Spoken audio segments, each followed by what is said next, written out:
আজকের ক্লাসটি উচ্চ মাধ্যমিক পরীক্ষার্থীদের জন্য খুবই একটি গুরুত্বপূর্ণ ক্লাস হতে চলেছে।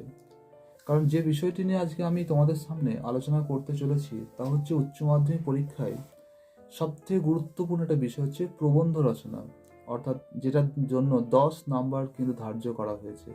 তো এখন প্রশ্ন হচ্ছে, এই 10 নাম্বারের জন্য কোন কোন প্রবন্ধগুলো ইম্পর্টেন্ট আর কোন কোন প্রবন্ধগুলো আমরা অনুসরণ করতে পারি।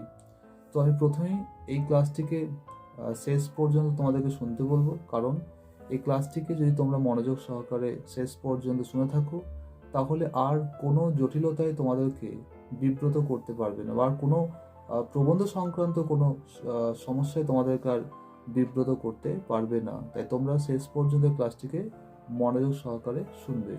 আশা রাখি প্রবন্ধ বিষয়ে তোমাদের আর কোনো সমস্যা থাকার কথা নয়। তো এবার আমি চলে যাচ্ছি মূল পর্বে। তো প্রথমেই উচ্চ মাধ্যমিক পরীক্ষায় 4 রকমের প্রবন্ধ রয়েছে। তাই কি কি সেই প্রবন্ধ রয়েছে, অর্থাৎ সেই 4 রকম প্রবন্ধ কি, আমি সেটাও তোমাদের সামনে উল্লেখ করতে চলেছি। তো প্রথমেই আছে মানস মানচিত্র। তো এই মানস মানচিত্রের মধ্যে কোন কোন প্রবন্ধগুলো আমরা এবছরের জন্য নিশ্চিত করতে পারি।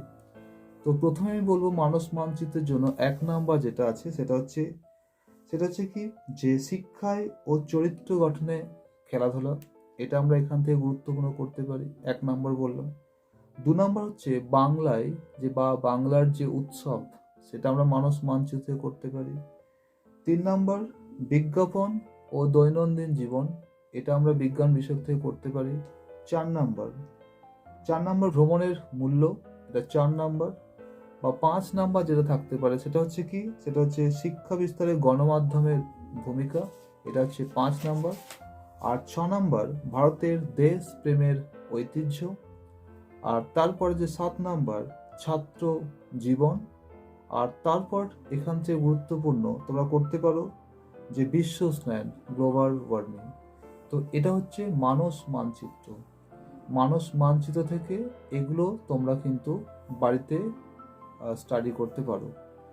আবার অনেকেই হয়তো এটা নাও করতে পারো, অনেক হয়তো এটাও করতে পারো। কি এটা করতে পারো না, প্রদত্ত অনুচ্ছেদগুলিকে প্রস্তাবনা বা ভূমিকা স্বরূপ গ্রহণ করে বিষয়ের গভীরে প্রবেশ করে যথার্থ পরিণতি দানের মাধ্যমে পূর্ণাঙ্গ প্রবন্ধ রচনা করো। তো এখান থেকে অনেকে রচনা কিন্তু করতে পারে। তো এখানে বা এই জাতীয় রচনার কিছু হিন্টস আমি তোমাদের সামনে তুলে ধরছি। যেমন প্রথমেই বলছি এখান থেকে সংস্কৃতি। 2 নাম্বার হচ্ছে নূতন মাস্টার মহাশয় বা নূতন মাস্টার মশাই। 3 নাম্বার দেশ প্রেম। 4 নাম্বার পল্লী সাহিত্য। 5 নাম্বার গাছের কথা। আর 6 নাম্বার ভারত এক মিলন মেলা। তো এখান থেকে এই প্রবন্ধগুলো তোমরা কিন্তু সহজেই স্টাডি করতে পারো। এবার 3 নাম্বার যে প্রবন্ধের বিষয়টা আমি তোমাদের সামনে তুলে ধরবো সেটা হচ্ছে প্রতিপক্ষের যুক্তির অসারতা প্রমাণ করে সপক্ষে যুক্তিক্রম বিন্যাস করে প্রবন্ধ রচনা করো। তো এই প্রবন্ধটা কিন্তু সম্পূর্ণই, আগেরটাও নতুন, এটাও কিন্তু সম্পূর্ণ নতুন উচ্চ মাধ্যমিক পরীক্ষার্থীদের জন্য। তো তো কি কি আছে এই প্রবন্ধের জন্য, বা এই প্রবন্ধের বেশ কিছু গুরুত্বপূর্ণ বিষয় দেখে নেওয়া যাক। তো প্রথমেই বিতর্কের বিষয় কি দেওয়া আছে, পরীক্ষায় প্রাপ্ত নাম্বার সাফল্যের একমাত্র মাপকাঠি নয়। এটা কিন্তু পরীক্ষায় সবচেয়ে গুরুত্বপূর্ণ 2024 উচ্চ মাধ্যমিক পরীক্ষার্থীদের জন্য। 2 নাম্বার জীবিকার আদর্শ স্থান বিদেশ। 3 নাম্বার দূরদর্শন মানব জীবনকে সমস্যায় জর্জরিত করে তুলছে। 4 নাম্বার বিজ্ঞাপন এ যুগে অপরিহার্য। 5 নাম্বার আধুনিক জীবনে বৃদ্ধাবাস অপরিহার্য। 6 নাম্বার চলভাস ছাড়া চলমান জীবন অচল। আর 7 নাম্বার শিক্ষা প্রতিষ্ঠানে রাজনীতি বর্জন করা উচিত, তোমরা বলবে উচিত নয়। আরেকটা করা যেতে পারে এখানে, সেটা হচ্ছে কি, যে সুপ্রভাব নয়, অর্থাৎ বর্তমান গণমাধ্যম কুপ্রভাব বিস্তার করছে। তো তোমরা এই বিতর্ক থেকে এগুলো তোমরা কিন্তু সহজেই অনুধাবন করতে পারো। তারপরে চলে আসি যে শেষ, অর্থাৎ প্রবন্ধের যে শেষ যে প্যাটার্ন রয়েছে বা শেষ যে টাইপ রয়েছে প্রবন্ধে, সেটা হচ্ছে কি না, প্রদত্ত তথ্য ও সূত্র অবলম্বনে প্রবন্ধ রচনা করো। অর্থাৎ বায়োগ্রাফি টাইপের যে প্রবন্ধ, সেটা তোমরা করতে পারো এখান থেকে। বেগম রোকেয়া করতে পারো তোমরা এখানে। স্বামী বিবেকানন্দ করতে পারো মহাশ্বেতা দেবী করতে পারো সৈয়দ মুজতবা আলী করতে পারো নারায়ণ গঙ্গোপাধ্যায়, এছাড়াও করতে পারো সত্যজিৎ রায়।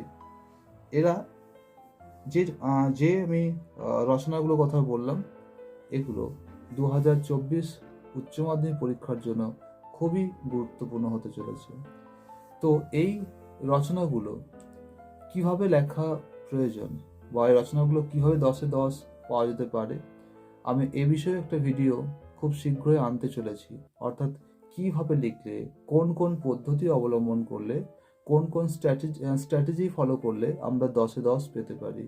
কারণ বিগত বছরের পরীক্ষাতে অনেকেই এখানে 10-এ 10ই পেয়েছে। তাই আশা রাখি তোমরাও এই প্রবন্ধে 10-এ 10ই পাওয়ার পথে অগ্রসর হবে। তো আজকে এটুকুই। তো যদি এই ভিডিওটি ভালো লেগে থাকে তাহলে অবশ্যই একটি লাইক এবং শেয়ার আর অবশ্যই সাবস্ক্রাইব করে দিও। আর আমি আগামী যে ভিডিওগুলো, অর্থাৎ ভাষা থেকে বা আমাদের টেক্সচুয়াল যে বিষয়গুলো রয়েছে, সেগুলো আমি খুব শীঘ্রই ভিডিও আনতে চলেছি। তো আজকের মতো এখানেই। তোমাদের পরীক্ষার কুশল কামনা করি। আগামী জীবন তোমাদের জন্য অনেক অনেক মধুর হোক এবং তোমরা ভবিষ্যতে অনেক সাফল্যের মালিকানা হও। তো এটুকু আমি ঈশ্বরের কাছে প্রার্থনা রাখি। আজকে এখানেই। আবার আগামী ভিডিও নিয়ে তোমাদের সামনে খুব শীঘ্রই দেখা হতে চলেছে।